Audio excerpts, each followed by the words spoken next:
Presidente República eleito José Ramos Horta badahulu kalau encontro formal ho Presidente República Francisco Guterres Luolo ho di qualia preparação entrega serviço na cerimônia posse nebe se realiza iha loron Ruanulu Fulang Maio. Ia encontro ne Presidente República eleito informa se precisa presença Presidente República cessante o enhir halo diálogo ba interesse nacional niang hori continua hameting demokrasia iha raine inclui onsa recupera setor ekonomia iha Timor Leste.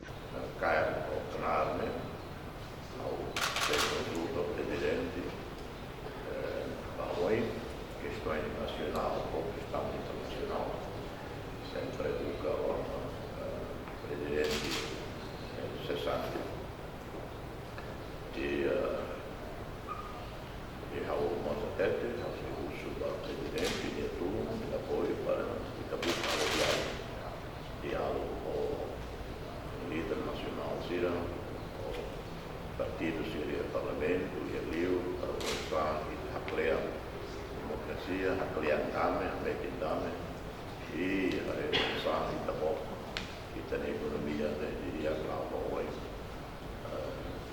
Sa partida se amanhã, na lima amanhã, se desafio o e a área barak, mas incluindo a área importante da área economia. Que é os canais presidente mas quando está crise econômica crise social, crise humanitária né e também até né os canais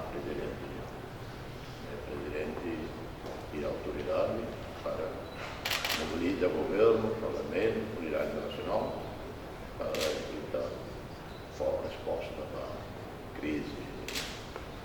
Hareba demokrasia no tolerância entre Timor-Wansira e a vida política social no religião. Timor-Leste é exemplo dia ba vida democracia Estado idaniang. Timor, pelo menos nesse oásis ida, dame oásis tranquilidade e a Southeast Asia e a Ásia e a mundo.